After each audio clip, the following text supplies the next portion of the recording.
Melihat sendiri, mata sebelah kiri ini seperti ada bekas peluru tembus ke belakang. Kemudian ketika dimandikan, kondisinya hampir semua tubuh badan ini ada bekas lubang peluru tembus ke belakang. Ada satu juga di kepala belakang telinga tembus ke sini, artinya dia dari samping. Yang jelas sangat memilukan fisiknya ya seperti itu. Tapi nanti dokumentasinya sudah kita siapkan. Dari lawyer yang juga anggota FPI yang sangat menarik, ya, karena apa yang disampaikan itu bukti-bukti yang melengkapi semua peristiwa-peristiwa dari dua sumber informasi yang berbeda. Apa yang terjadi pada saat ini adalah bagian lain terasa mencederai institusi penegak hukum terdepan, polisi. Oleh karena itu, kita harus mencari fakta dan bukti yang transparan, imparsial dan objektif terhadap kasus ini. Oleh karenanya, melalui Komisi 3 kami menghimbau untuk dapat mendorong agar dibentuk tim pencari fakta. Ya, kami usulkan baik mekanismenya bagaimana mungkin pimpinan lebih banyak tahu yang ini adalah rumah tangga pimpinan sendiri, atau juga dibentuk panja ya untuk kasus ini. Menarik tentang fakta yang harus terungkap. Tadi kan ada satu pertanyaan yang berkaitan dengan handphone. Dan saat ini handphone itu begitu berarti terhadap merekam kejadian-kejadian.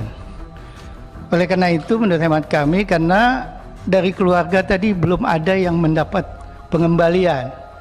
Dari tim penasihat hukum juga tidak dapatkan itu. Oleh karena itu harus diamankan. Jadi untuk berbicara imparsial, netralitas, objektivitas, tentu tidak. Karena ini kan yang disoroti adalah institusi kepolisian. Tidak tentu saja barang-barang yang berkaitan dengan pembuktian itu harus di luar institusi yang bermasalah tentu. Temat kami itu bagian terpenting yang harus digarisbawahi. Habib, ringkas padat pada tujuan ya. Silakan. Ya, terima kasih.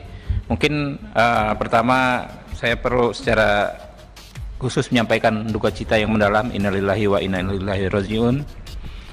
Berduka atas wafatnya para korban. Kami di sini nanti berupaya semaksimal mungkin menampung informasi apapun dari keluarga supaya kasus ini bisa hukum bisa benar-benar ditegakkan. Yang kedua, saya mungkin membaca di media bahwa saudara pengacara ini, kuasa hukum, melihat kondisi langsung dan ikut memandikan jenazah. Mungkin bisa diceritakan ke sini. Terima kasih. Kami semua tentunya sepakat, fraksi PDI Perjuangan juga sepakat untuk mencari titik terang sehingga tidak ada polemik terkait dengan fakta yang sesungguhnya. Bahkan kita juga melepaskan kesempatan kepada semua pihak, ada Komnas HAM, ada Mabes Polri, ada Propam, ya, siapapun yang ingin mencari kejelasan perkara ini, kita lindungi dan kita nyatakan itu sebagai suatu proses yang sangat konstitusional.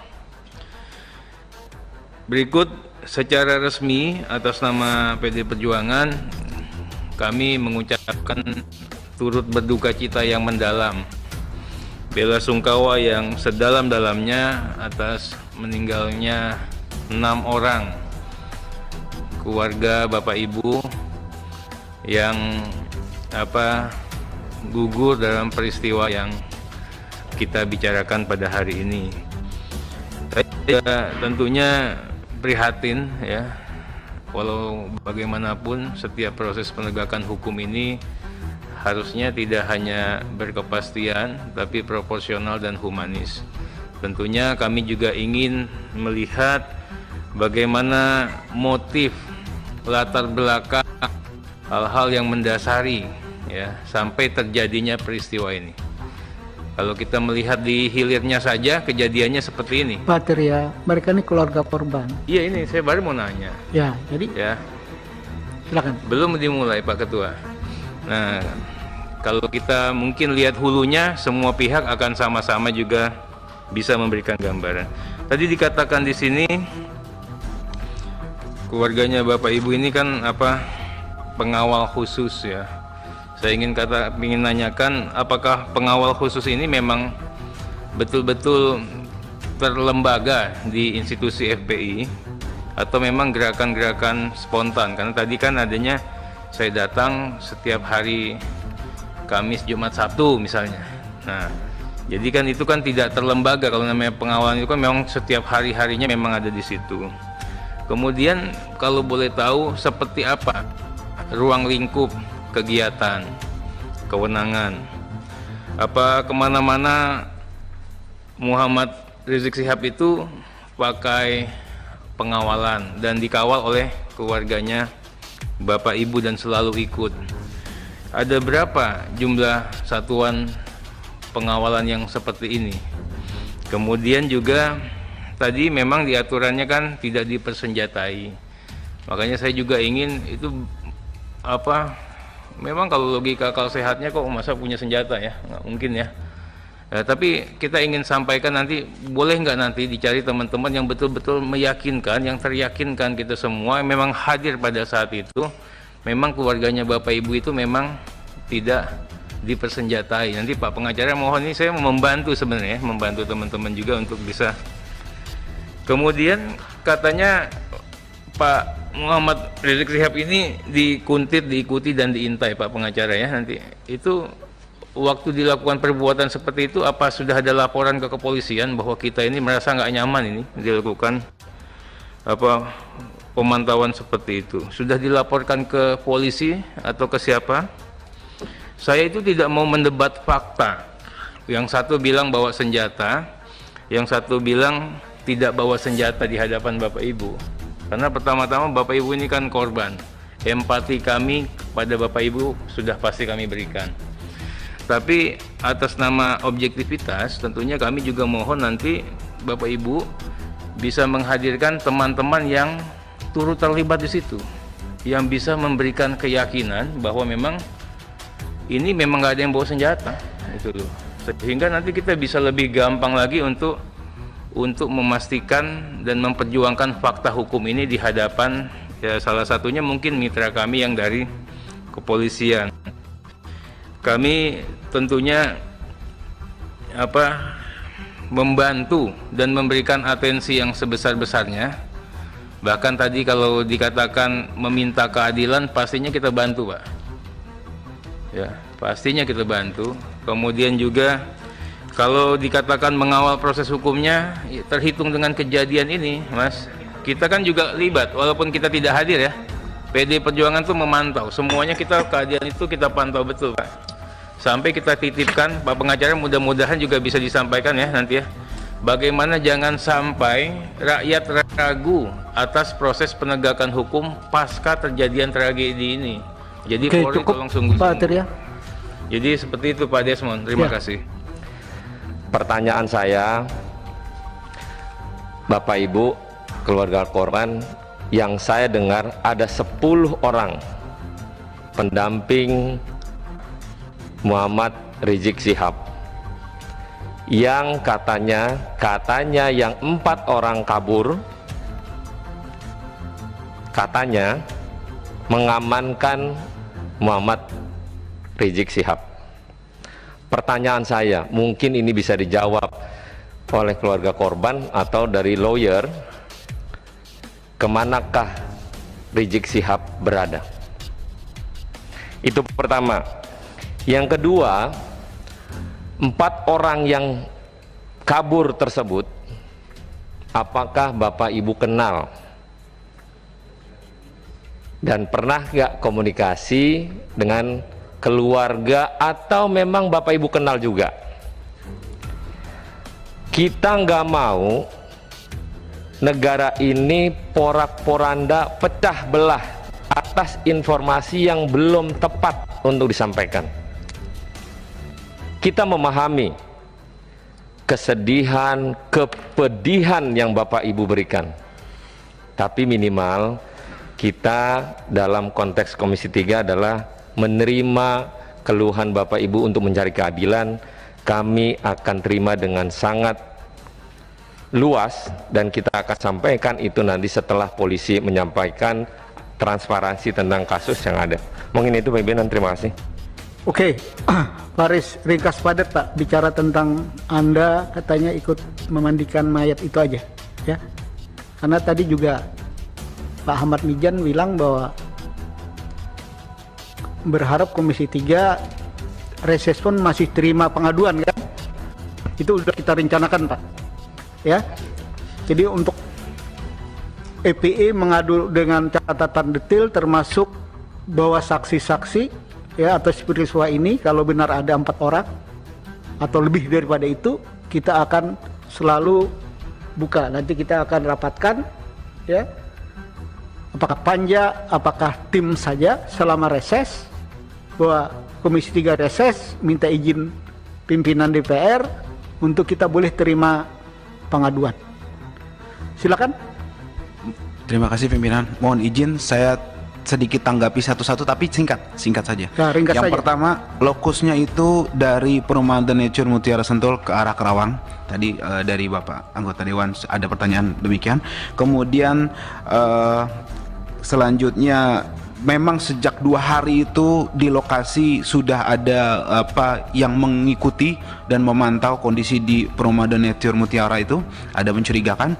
Kemudian selanjutnya mengenai dokumentasi, kita alhamdulillah menyimpan lengkap video, foto dengan akurasi yang sangat baik. Insya Allah jika memang terbuka untuk kita publish dan kita cross check untuk membuka tabir ini kita siap. Kemudian juga terkait yang kondisi jenazah, saya ada di iring-iringan pertama terkait jenazah pertama atas nama Andi Oktiaman. Saya juga melihat bagaimana itu diproses. Saya lihat. Bentar. Itu bisa rapat lain nggak nanti kita agendakan? Bisa. Kan Anda menarik sekali. Iya. Bahwa bukti-bukti itu kan kita mungkin ada rapat lain ya. Ada saya mau tambahkan lagi. Ya. Kita juga memiliki saksi-saksi di lokasi rest area 57 yang juga menegaskan bahwa itu terjadi tadi yang Pak Sahroni tadi katakan bukan pembantaian. Itu arahnya tapi bukan di sini, mungkin penjelasan lebih detail karena itu sangat memilukan. Kita ada saksi juga, insya Allah. Kemudian juga terkait kondisi jenazah saya lanjutkan. Saya melihat sendiri mata sebelah kiri ini seperti ada bekas peluru tembus ke belakang. Kemudian ketika dimandikan kondisinya hampir semua tubuh badan ini ada bekas lubang peluru tembus ke belakang. Ada satu juga di kepala belakang telinga tembus ke sini, artinya dia dari samping. Kemudian ada yang bekas luka bakar semacam disiksa di belakang. Kemudian ada juga yang terkelupas seperti terseret atau dikelupas gitu kulitnya. Yang jelas sangat memilukan fisiknya ya seperti itu. Tapi nanti dokumentasinya sudah kita siapkan. Kemudian satu, mohon pimpinan perlu diketahui bahwa keluarga awalnya tidak pernah mengizinkan otopsi dan kita memiliki surat pernyataan itu jelas dan juga tidak mengizinkan dimandikan. Akan tetapi ala kulli hal pihak kepolisian melakukan itu sepihak.